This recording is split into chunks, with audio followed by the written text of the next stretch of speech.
Hello, good morning, all of you. Today I am going to start the topic standard deviation and variance for combined group. ठीक है, last lecture में हम लोगों ने देखा था कि स्टैंडर्ड डेविएशन एंड वेरिएंस किस तरह से हम लोग सिंगल ग्रुप डेटा के लिए करते हैं और अनग्रुप डेटा के लिए। ठीक है, अभी इस टॉपिक में हम लोगों को क्या करना है, standard deviation and variance for combined group data means there are more than one groups are there. ठीक है, सिर्फ एक ग्रुप्स के लिए नहीं करना है, यहाँ पर क्या है, more than one groups are there to find standard deviation and variance for combined group. ठीक है, for example if a set of n one values have the mean x1 bar means suppose हमारे पास एक group है, उसके अंदर n1 members है और उसका अरिथमेटिक मीन x1 बार दिया हुआ है और स्टैंडर्ड डेविएशन सिग्मा 1 बार दिया हुआ है। और वी हैव अनदर ग्रुप, और दूसरा ग्रुप है, उसमें हमारे पास नंबर ऑफ मेंबर्स n2 है और उसका मीन कितना दिया हुआ है, x2 बार दिया है और स्टैंडर्ड डेविएशन क्या दिया हुआ है, सिग्मा 2 दिया हुआ है। ठीक है, टू ग्रुप्स है हमारे पास, यहाँ पर ग्रुप 1 है और ग्रुप 2 है। ठीक है, अगर इसको ड्रॉ करना है तो हम लोग इस तरह से ड्रॉ कर सकते हैं। ठीक है, यहाँ पर मेरे पास एक ग्रुप है, ठीक है, और यहाँ पर मेरे पास दूसरा ग्रुप है। फर्स्ट ग्रुप के जो वैल्यूज आइडेंटिफाई करना है, तो यहाँ पर फर्स्ट ग्रुप में कितने पीपल्स है, कितने एलिमेंट्स है, n1 एलिमेंट्स है, इसमें कितने n2 एलिमेंट्स है। ठीक है, यहाँ का इसका अरिथमेटिक मीन कितना दिया हुआ है, x1 बार दिया हुआ, आइडेंटिफाई करेंगे, इसका अरिथमेटिक मीन क्या हो जाएगा, x2 बार हो जाएगा। ठीक है, इसी तरह से सिग्मा स्टैंडर्ड डेविएशन, इसका स्टैंडर्ड डेविएशन हमारा क्या हो जाएगा, सिग्मा x1 बार हो जाएगा। ठीक है, या सिग्मा 1 ले लो, सिग्मा 1 ले लो और इसका स्टैंडर्ड डेविएशन क्या हो गया, सिग्मा 2 हो गया। ठीक है, अभी हमको इसका कंबाइन स्टैंडर्ड डेविएशन फाइंड करना है। तो कंबाइन स्टैंडर्ड डेविएशन के लिए फार्मूला है, that is the sigma is equal to under root n1 sigma 1 square plus d1 square in the bracket plus n2 in the bracket sigma 2 square plus d2 square upon n1 plus n2। ठीक है, ये formula आपको याद रखना है। अब what is the value of d1 and d2, d1 की value कहाँ पर मिलेगी हमको, कैसे फाइंड आउट करेंगे d1 की वैल्यू, तो देखो that is the value of x1 bar minus x बार। ठीक है, x1 बार हमारा क्या है, that is the arithmetic mean of group first. ठीक है, देखो ये है हमारा x1 बार। ठीक है, और x क्या रहेगा, x that is the value of the given observation, जो भी हमारी x की ऑब्जर्वेशन की वैल्यू गिवन रहेगी that is the value of x bar means that is the combine mean, sorry x bar क्या रहेगा, हमारा कंबाइन मीन रहेगा। जो कंबाइन मीन हम लोग पहले देख चुके हैं, पहले चैप्टर में कंबाइन मीन इस तरह से फाइंड करेंगे, x1 bar is equal to n1 x1 bar plus n2 x2 bar upon n1 plus n2। यहाँ से जो वैल्यू आएगी that is the value of x bar. d1 किस तरह से निकालेंगे, x1 बार माइनस x बार, और d2 किस तरह से निकालेंगे, x2 माइनस x बार। ये सारी वैल्यूज निकालने के बाद ये फॉर्मूले में पुटअप करना है। जैसा कि मैंने पहले आप लोगों को बताया था कि जो स्टैंडर्ड डेविएशन होता है that is the under root of variance of X. तो जो रूट के अंदर वैल्यू है that is the value of combined, it is the value of variance for the combined group. ठीक है, अगर आपको वेरिएंस फाइंड करने बोला तो स्क्वायर रूट निकालने की जरूरत नहीं, अंदर की वैल्यू को कंप्यूट कर लिया तो हमें क्या मिल जाएगा, वेरिएंस मिल जाएगा फॉर कंबाइंड ग्रुप। अगर स्टैंडर्ड डेविएशन फाइंड करने के लिए बोला है कंबाइंड ग्रुप के लिए, तो ये फॉर्मूला है, वेरिएंस को क्या करेंगे, हम स्क्वायर रूट कर देंगे तो हमको स्टैंडर्ड डेविएशन मिल जाएगा। आई थिंक सबको फॉर्मूला क्लियर हो गया होगा, आपको फॉर्मूला याद करना है। ठीक है, नाउ सी द एग्जाम्पल, देखो यहाँ पर एग्जाम्पल दिया हुआ है, the mean of the standard deviation of set of 10 values are 14 and 3 respectively. यहाँ पर हम लोगों को क्या करना है, वैल्यू आइडेंटिफाई करने आना चाहिए। ठीक है, how to identify the values. ठीक है, तो फर्स्ट सेट ऑब्जर्वेशन मतलब फर्स्ट ग्रुप है, उसमें नंबर ऑफ एलिमेंट्स कितने हैं, 10 है, तो n1 मेरा कितना हो गया, यहाँ पर 10 हो गया। ठीक है, फिर वो फर्स्ट ग्रुप का हमारे पास क्या दिया हुआ है, फर्स्ट क्या है, that is the mean value and second is standard value deviation. तो मीन वैल्यू हमारा कितना है, 40 आया, तो x1 बार कितना हो जाएगा, मेरा 40 हो गया, मीन वैल्यू इज 40, तो x1 बार कितना हो गया, 40 हो गया। एंड द स्टैंडर्ड डेविएशन 3 है, तो सिग्मा 1 मेरा क्या हो गया, 3 हो गया। Identify, how to identify the values from questions. ठीक है, ये चीज that is the most important thing, ये आपको आना चाहिए। फिर अभी हम क्या निकालेंगे, सेकेंड सेट ऑफ ऑब्जर्वेशन। अभी सेकेंड क्या ग्रुप है हमारा, उसमें कितने पीपल्स है, 5 पीपल्स है। देखो यहाँ पर the mean and the standard deviation of another set of 5 values, mean second जो ग्रुप है वो n2 हो गया, n2 में हमारे पास कितने हैं, 5 है। ठीक है, वैल्यूज आर 46 एंड 2। 46 क्या है, that is the main value is 46 means x2 bar is 46। ठीक है, x2 बार क्या हो गया हमारा 46 हो गया यहाँ पर। And the two respectively, two क्या है हमारा स्टैंडर्ड डेविएशन है, तो सिग्मा टू क्या हो गया यहाँ पर 2 हो गया। ठीक है, सारी वैल्यू आइडेंटिफाई हो गई। अभी हमको फॉर्मूले में पुटअप करना है। First of all D find करना है, तो डी के लिए हमें एक्स बार चाहिए। एक्स बार मतलब क्या होता है, कंबाइन मीन। तो first we have to find the value of x bar. X bar के लिए फॉर्मूला क्या हमने प्रीवियस चैप्टर में देखा है, that is n1 x1 bar plus n2 x2 bar upon n1 plus n2। यहाँ पर वैल्यू सब्सटीट्यूट करेंगे, n1 की, x1 बार की, n2 x2 बार की, सारी वैल्यूज को कंप्यूट करने के बाद आंसर क्या आ रहा है, 42 आ रहा है। ठीक है, तो अभी यहाँ से d1 स्क्वायर निकालेंगे। d1 स्क्वायर का फॉर्मूला क्या, x1 bar minus x bar whole square. What is the value of x1 bar, x1 bar कितना है हमारे पास 40 है। ठीक है, and value of x bar कितना आया, 42 आया। दोनों का डिफरेंस लिया तो 2 आया, 2 का स्क्वायर किया तो 4 मिला यहाँ पर। सिमिलरली x2 बार हमारे पास कितना है, 46 है। ठीक है, और x बार कितना मिला है हमारा, 42 मिला है। दोनों का डिफरेंस किया तो कितना आया, 4 आया। 4 का स्क्वायरिंग 16 आ गया। d1 और d2 यहाँ पर हमको मिल गया। ठीक है, अभी सिग्मा निकालेंगे। सिग्मा का फॉर्मूला क्या है, that is the under root value of 10। n1 कितना है हमारे पास, 10 है। ठीक है, सिग्मा 1 कितना आया है हमारे पास, सिग्मा 1 3, 3 का स्क्वायर लिया तो कितना हो गया, 9 हो गया।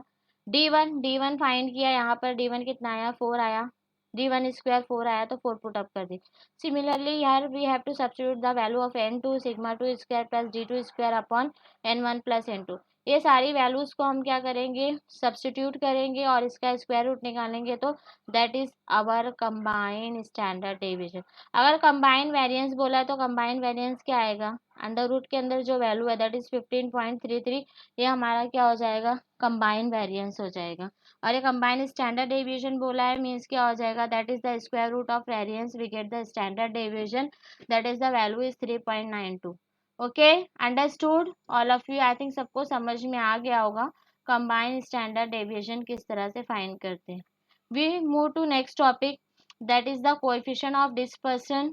ठीक है, coefficient of dispersion and the coefficient of variation. ठीक है, how to compute the value of dispersion and the coefficient of variation. ठीक है, there is a formula for finding this. ठीक है, यहाँ पर फॉर्मूला है, आपको फॉर्मूला याद रखना है। ठीक है, कोएफिशिएंट ऑफ डिस्पर्सन किस तरह से निकालेंगे, अगर आपको एग्जाम में दिया है तो किस तरह से निकालेंगे, और फॉर्मूला आपको रिमेंबर करना है। अभी आपका एमसीक्यू टाइप क्वेश्चन एग्जाम होने वाला है तो आपको फॉर्मूला भी दे सकते हैं एमसीक्यूज में। देखो, the formula of coefficient of dispersion it is denoted by CD is equal to standard deviation upon arithmetic mean. जो भी हमारे पास set of observation values given रहेगी उसका स्टैंडर्ड डेविएशन फाइंड करेंगे, उसका अरिथमेटिक मीन फाइंड करेंगे और दोनों को डिवाइड कर दिया तो we get the coefficient of dispersion. ठीक है, नेक्स्ट क्या है, coefficient of variation. What is the difference between coefficient of dispersion and coefficient of variation. Means क्या होगा, कोएफिशिएंट ऑफ डिस्पर्सन को हम लोग 100 से मल्टीप्लाई कर दिया तो it become coefficient of variance. तो the formula become standard deviation upon arithmetic mean into 100। ठीक है, अगर एक फॉर्मूला याद कर लिया तो दूसरा इजीली रिमेंबर हो जाएगा। कोएफिशिएंट ऑफ वेरिएंस में हम लोग क्या करते हैं, 100 से मल्टीप्लाई करते। ओके, अभी देखो ये जो कोएफिशिएंट ऑफ वेरिएंस है हम लोग क्या करते हैं, ये इसमें किस टाइप के क्वेश्चंस करते हैं, कंपैरिजन वाले। ठीक है, कंपैरिजन मतलब विच one is the better product, which one is the better player, which one is the better student, which one is the better interviewer. ठीक है, तो हम क्या करते हैं बता, अगर हमें सिलेक्शन करना है तो which one is the best. ठीक है, तो कंपैरिजन करते हैं according to average and according to more consistent. ठीक है, तो अभी यहाँ पर देखो एग्जाम्पल है, आपको ये दो फॉर्मूला याद रखना है। अभी एग्जाम्पल्स देखेंगे, देखो यहाँ पर एग्जाम्पल्स में क्या दिया है, बैट्समैन की, 2 बैट्समैन है, बैट्समैन ए एंड बी, उनके स्कोर्स दिए हुए हैं, 1 ओवर के स्क्वायर्स दिए, 1 ओवर में कितने 6 बॉल्स होते हैं, तो बॉल्स दिए है और उन्होंने एक बॉल पे कितने रन्स बनाए वो इन्फॉर्मेशन दी है, बैट्समैन ए की और बैट्समैन बी की। ठीक है, तो इसको हम लोग क्या करेंगे, हाँ यहाँ पर क्या बोला, which of the two batsman is better scorer on average. पहले एवरेज में कौन बेटर है, एवरेज फाइंड करेंगे दोनों का और कौन बेटर है वो देखेंगे। फिर उसके बाद which one of them is more consistent, फिर वो चेक करेंगे कौन सा कंसिस्टेंट है। तो यहाँ पर हम लोग पहले अरिथमेटिक मीन फाइंड कर लेंगे। अब बैट्समैन ए का अरिथमेटिक मीन फाइंड करना है तो देखो सिंगल ऑब्जर्वेशन वैल्यू है, सिंगल ऑब्जर्वेशन वैल्यू है तो हम लोगों ने अरिथमेटिक मीन का फॉर्मूला देखा है, सिंगल ऑब्जर्वेशन वैल्यू है तो the formula is summation X by N. ठीक है, ये सारी वैल्यूज को हम क्या करेंगे, ऐड कर देंगे, सारी वैल्यूज को 1 + 6 + 4 + 6 + 3 + 1। आपको सिंपल कैलकुलेटर अलाउड है, आप ऐड करो तो 21 आएगा। और एन कितना है हमारा, टोटल ऑब्जर्वेशन वैल्यू 6 बॉल्स है तो 6 से डिवाइड किया तो कितना आया, 3.5 आ गया। हम बैट्समैन ए का निकाले, बैट्समैन ए का कितना आया, एक्स बार कितना आया, 3.5 आ गया। अब बैट्समैन बी के लिए भी हम अरिथमेटिक मीन निकालेंगे, तो बैट्समैन बी के लिए क्या करेंगे, बी की सारी वैल्यूज को ऐड करके नंबर ऑफ ऑब्जर्वेशन से डिवाइड करेंगे। देखो इसको भी ऐड करोगे तो ये आंसर 21 आता है डिवाइडेड बाय 6, तो इसका आंसर भी 3.5 आ रहा है। अब दोनों बैट्समैन ए और बैट्समैन बी का देखेंगे, दोनों का अरिथमेटिक मीन देखेंगे तो दोनों का आंसर क्या आ रहा है, सेम आ रहा है।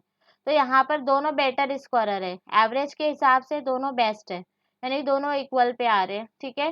फिर अभी हमको क्या देखना है, which one of them is more consistent.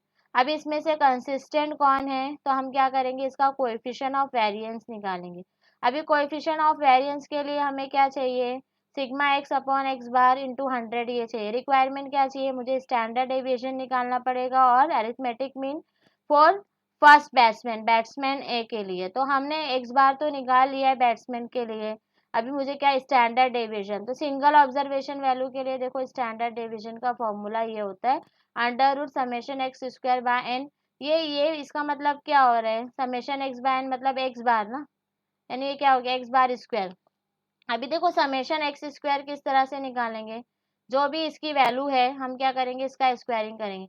1 का स्क्वायर 1 हो गया, 6 का कितना हो गया, 36 हो गया, 4 का कितना हो गया, बैट्समैन ए का निकालेंगे, 16 हो गया, 6 का 36 हो गया, ठीक है, 3 का 9 हो गया और 1 का क्या आया, 1 आया। ये सारी वैल्यूज को ऐड कर देंगे तो we get the value of ((x²).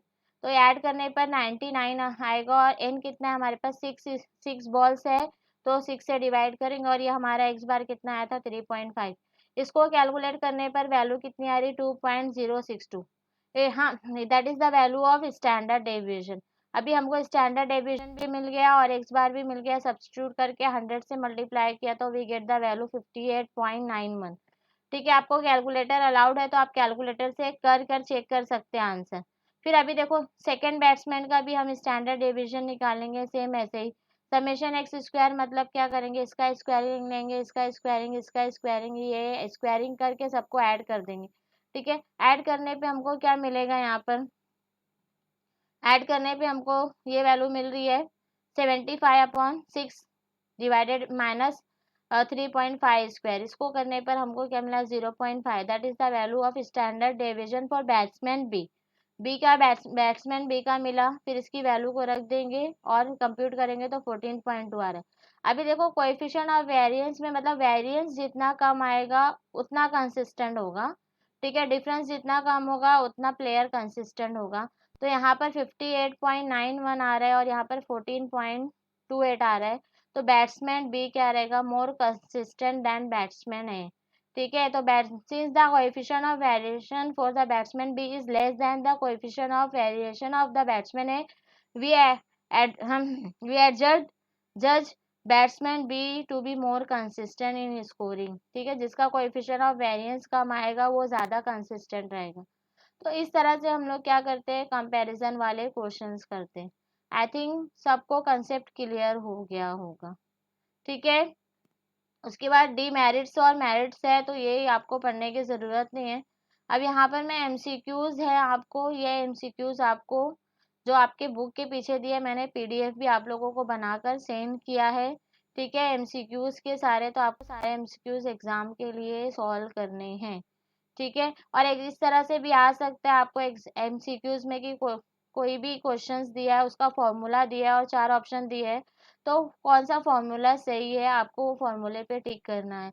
इस तरह से एमसीक्यू, देखो यहाँ पर भी एमसीक्यूज है, मल्टीपल चॉइस क्वेश्चंस है जो चैप्टर के पीछे दिए हुए है, तो आपको ये सारे मल्टीपल चॉइस क्वेश्चन सॉल्व करने हैं। द सिंपलेस्ट, देखो the simplest measure of dispersion to indicate the extreme variation in the data, कौन सा सबसे सिंपल है जो एक्सट्रीम वेरिएशन डिफाइन करता है, तो that is the quartile deviation, ठीक है। फिर यहाँ पर क्या, which of the following is the least affected by extreme value of the observation in the given data, सबसे लीस्ट इफेक्टेड कौन सा है हमारा यहाँ पर, तो दैट इज क्वार्टाइल डेविएशन। तो ये सारी आपको अब इसमें आंसर भी दिया हुआ है, ठीक है। तो ये आंसर आपको देखना है, ठीक है। सेकेंड का आंसर क्या आएगा, मीन एब्सोल्यूट डेवि सेकेंड का आंसर हमारा मीन एब्सोल्यूट क्वार्टाइल डेविएशन। आपको ये सारे सॉल्व करने हैं, ठीक है। ये एग्जाम में आपको आएंगे इस टाइप के। अभी देखो ये कैलकुलेशन वाले भी आपको आ सकते हैं यहाँ पे। देखो द सेट ऑफ ऑब्जर्वेशन दिया हुआ है। Since the values are equally spread around the mean zero, the mean deviation around its mean. Mean deviation around its mean, इसका फॉर्मूला भी है, किस तरह से कैलकुलेट करते हैं वो भी है, ठीक है। इसको सॉल्व करोगे तो आंसर 1.2 आएगा, ठीक है। Standard deviation for above data, ये डेटा के लिए स्टैंडर्ड डेविएशन, तो अभी मैंने बताया स्टैंडर्ड डेविएशन किस तरह से फाइंड करते हैं। अभी देखो यहाँ पर mean and coefficient of variance दिया हुआ है, यहाँ पर हम लोग किस तरह से निकालेंगे स्टैंडर्ड डेविएशन। तो अभी हमने देखा कि कोएफिशिएंट ऑफ वेरिएंस का फॉर्मूला क्या होता है, सिग्मा एक्स, ठीक है, that is standard deviation upon x bar into 100, ये फॉर्मूला होता है, ठीक है। अभी यहाँ पर हमारे पास रिक्वायरमेंट क्या दिया है, कोएफिशिएंट ऑफ वेरिएंस दिया हुआ है, ठीक है, और मीन दिया हुआ है। हमको क्या निकालना है, सिग्मा एक्स निकालना है। तो ये वैल्यू यहाँ पर आ जाएगी, तो कोएफिशिएंट ऑफ वेरिएंस इधर आ गया, और एक्स बार क्या यहाँ पर डिवाइड में, इधर आके मल्टीप्लाई में हो गया, और 100 क्या है मल्टीप्लाई में, तो यहाँ आके डिवाइड हो गया। अब ये दोनों वैल्यू को क्या करेंगे, मल्टीप्लाई करेंगे, 10 × 50, 10 × 5 किया तो कितना हो गया, 50 आ गया। 50 को 100 से डिवाइड करेंगे तो कितना आएगा, 5/10, 5/10 मतलब 1/2 आया, ठीक है। 1/2 आया आंसर, 1/2 मतलब 0.5। अब यहाँ पर ऑप्शन में हमारा आंसर क्या है, हमारा 0.5 आया। अब चेक करना है ऑप्शन में 0.5 है क्या, नहीं है आंसर, तो आंसर हमारा क्या आएगा, नन ऑफ दिस, ठीक है। तो इस तरह से हमको क्या करना है, वैल्यूज को सॉल्व करना है। अभी यहाँ पर देखो, if the stand next question है, the standard deviation of set of observation is 6.5, if each value is increase by 10 the standard deviation is. तो क्या करेंगे हम लोग, हर वैल्यू 10 से इंक्रीज हो रही है, तो 6.5 हमारा स्टैंडर्ड डेविएशन है, तो इसमें क्या करेंगे, 10 ऐड कर देंगे। तो 6.5 में 10 ऐड कर दिए तो कितना हो गया, 7.5 हो गया। अब 7.5 हमारा आंसर है, लेकिन यहाँ पर ऑप्शन में आंसर नहीं दिया है 7.5, तो हमारा आंसर क्या रहेगा, नन ऑफ दिस रहेगा, ठीक है। इस तरह से आपको एमसीक्यू को डील करना है। तो यहाँ पर हमारा जो सेकेंड चैप्टर है मेजर ऑफ डिस्पर्सन यहाँ पर फिनिश हुआ। तो यहाँ पर ये मैं वीडियो लेक्चर यहीं पर ऑफ कर रही हूँ, और नेक्स्ट लेक्चर में हम क्या करेंगे, प्रोबेबिलिटी, नेक्स्ट चैप्टर है हमारा एलिमेंट्री प्रोबेबिलिटी, वो हम देखेंगे, ओके।